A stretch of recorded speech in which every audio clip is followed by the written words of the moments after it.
The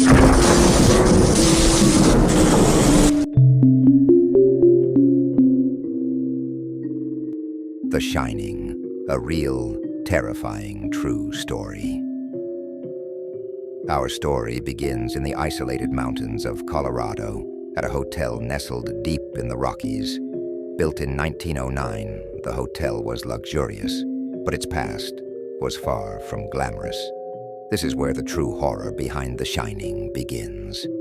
In the early 1900s, when the hotel first opened, it became known as a getaway for the wealthy and famous. But the isolation that made it so appealing also hid a darker side. Several deaths occurred within its walls over the years. There were reports of accidents, mysterious illnesses, and even suicides that happened there. One of the most chilling incidents happened in the 1920s, when a young maid was found dead in room 217. She had been cleaning the room when a gas leak caused a violent explosion. Though she survived the blast, she died hours later from her injuries.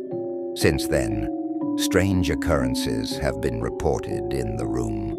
Guests would wake up in the middle of the night to find their suitcases unpacked, or the lights flickering on and off by themselves.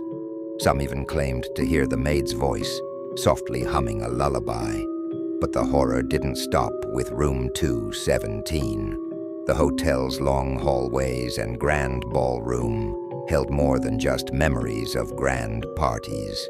They seemed to have become home to spirits that refused to leave. Guests often spoke of seeing ghostly figures wandering the halls late at night, or hearing eerie music coming from the ballroom when it was supposed to be empty. Others claimed they felt an overwhelming sense of dread, as if they were being watched by unseen eyes. Perhaps the most disturbing event took place in the 1970s, when author Stephen King and his wife stayed at the hotel just before it closed for the winter season. At the time, the hotel was practically deserted, adding to its eerie atmosphere. King stayed in room 217, the very room where the maid had died years earlier. That night, King had a vivid and terrifying nightmare. He dreamt of his young son running down the hotel's endless hallways, looking back over his shoulder in terror. Something dark and sinister was chasing him. King woke up drenched in sweat and immediately had a vision for what would become The Shining. The haunted history of the hotel didn't end with King's story. Over the years, staff and guests continued to report strange phenomena. Some of the hotel's most infamous ghosts include a woman in a white dress who appears at the foot of the stairs, and a child who giggles in the empty hallways. Employees have also claimed to hear the sound of a piano playing in the ballroom late at night, even when the room is locked. Many of them refuse to enter the hotel alone after dark. In recent years, paranormal investigators have visited the hotel, recording unexplained voices, cold spots, and shadowy figures that vanish as quickly as they appear. It's as if the spirits of the hotel are still very much alive, reliving their final moments again and again. The true story behind The Shining is much more than just a work of fiction. It's a chilling reminder that some places are haunted by more than just memories. They're haunted by the souls of those who can never leave. The hotel still stands today, a monument to its eerie past, and for those brave enough to visit, the ghosts of The Shining might just be waiting. The Curse of Room 217. As the years passed, Room 217 became infamous among both guests and staff. Those who stayed in the room would often report unsettling experiences, ranging from the mild to the terrifying. People spoke of waking up in the dead of night to find their luggage rearranged, their clothes folded neatly on the bed or packed away in the closet. Some reported seeing a figure, dressed in an old-fashioned maid's uniform, standing at the foot of the bed, only to disappear when they blinked. One particularly chilling account came from a couple visiting the hotel for their honeymoon. They had specifically requested room 217 eager to experience the thrill of staying in the hotel's most notorious room. The first night passed uneventfully, but on the second night, things took a terrifying turn. The husband woke up suddenly in the middle of the night, his heart pounding in his chest. He glanced at the clock, 3:17 a.m. The room was eerily quiet, but something felt off. As he lay there, trying to shake the uneasy feeling, he noticed a figure standing near the door. At first he thought it was his wife, but when he reached out to touch her side of the bed, he found her sound asleep. Frozen in fear, he watched as the figure slowly moved across the room, gliding towards the bathroom. It wasn't until the figure passed through the closed bathroom door that he realized he had just seen a ghost. The next morning, when he told his wife what had happened, she revealed that she had experienced something similar the night before. She had felt someone sit on the edge of the bed while she was sleeping. But when she turned on the light, no one was there. Their experience wasn't unique. Over the decades, countless guests have reported seeing a woman in room 217. Some describe her as a young maid with a sorrowful expression, while others say she appears older, her face lined with age and sadness.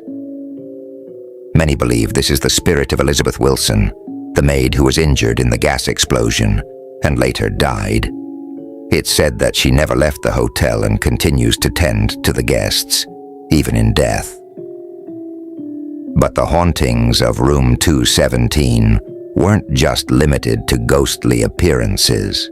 Some guests reported a sensation of being watched, an oppressive presence that made it difficult to breathe.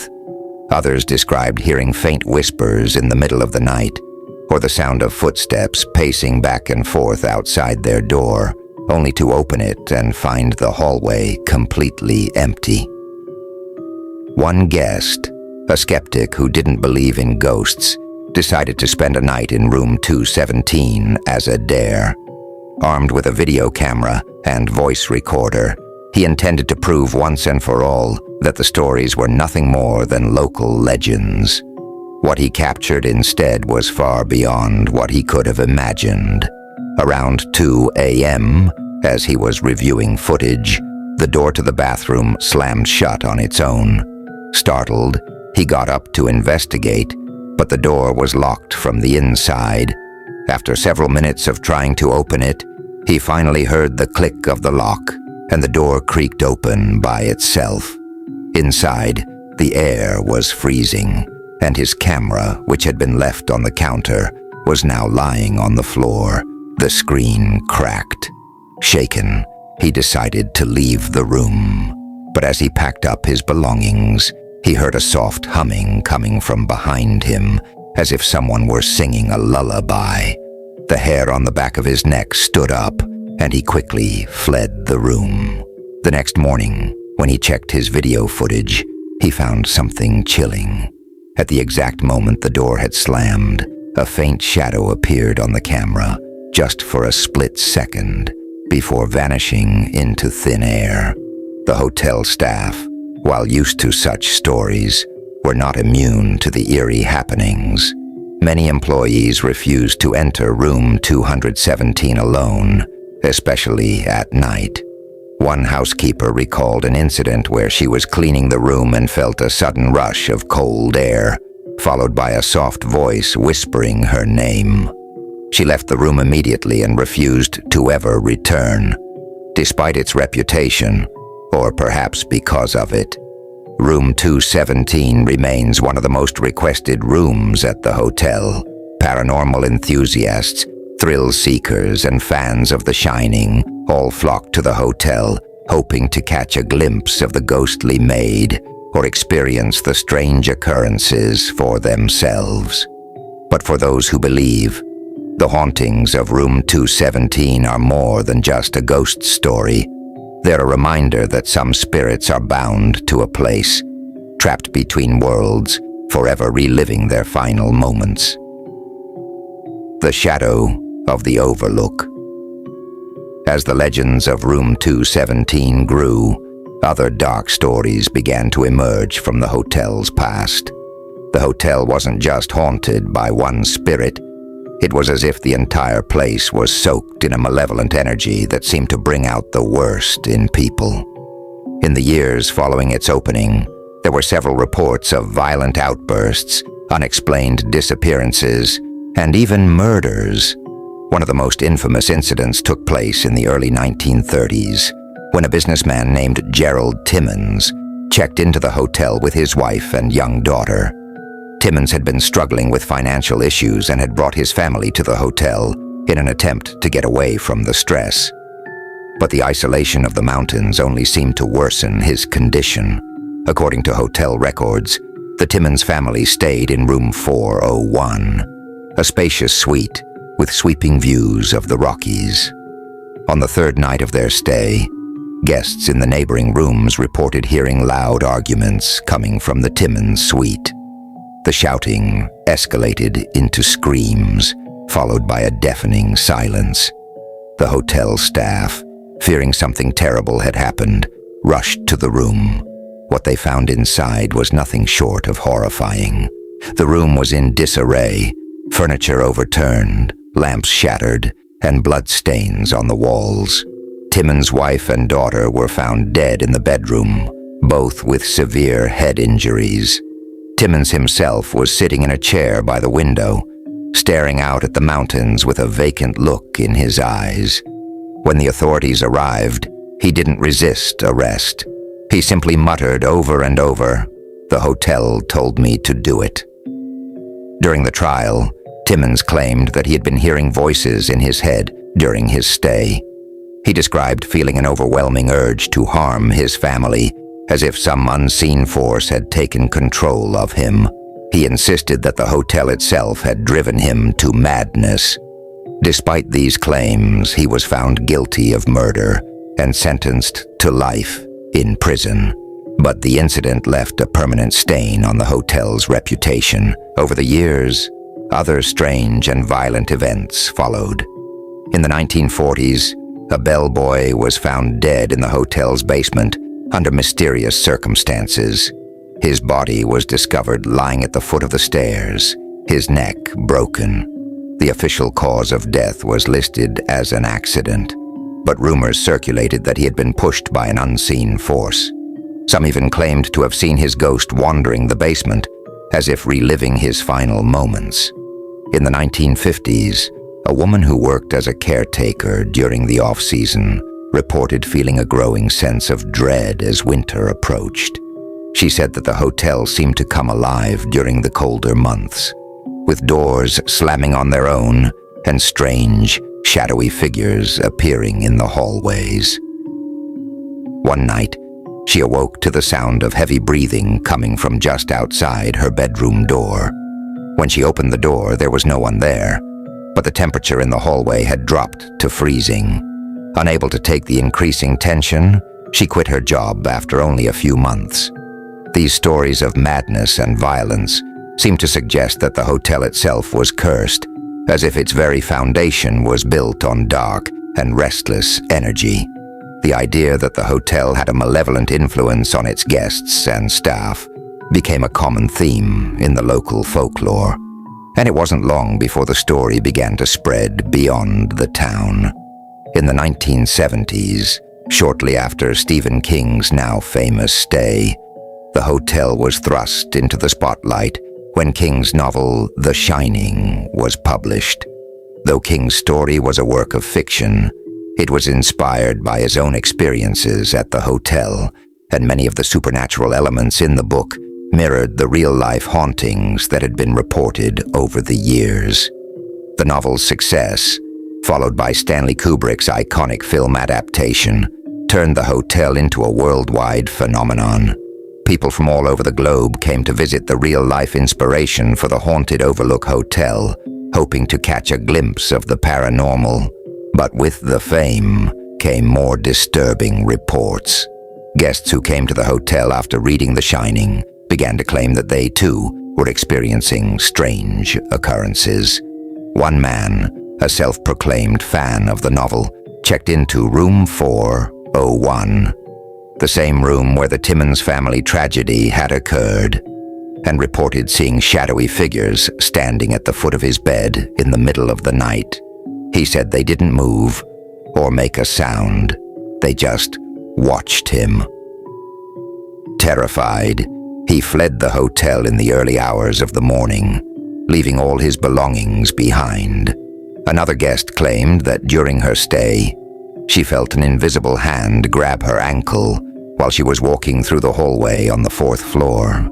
She fell to the ground and looked around, but no one was there. Others reported hearing disembodied laughter, footsteps echoing through empty corridors, and doors slamming shut on their own. The staff, though used to these reports, admitted that there were parts of the hotel they avoided, especially at night. One longtime employee confided that the hotel's ballroom, while grand and beautiful during the day, took on an entirely different atmosphere after dark. He claimed that late at night, when the hotel was quiet, he would often hear the sound of a piano playing faintly, though no one was there. On several occasions, he had seen a man dressed in an old-fashioned tuxedo standing at the bar, only to vanish when approached. The hotel's dark past, combined with its isolation and eerie atmosphere, gave rise to the belief that the building itself was a kind of trap, drawing in those who were vulnerable and amplifying their darkest fears and desires. Some speculated that the land the hotel was built on was cursed, while others believed that the violent events that had taken place over the years had left a permanent scar on the building. Whether or not the hotel is truly haunted, one thing is certain: it has a way of getting under the skin of those who visit.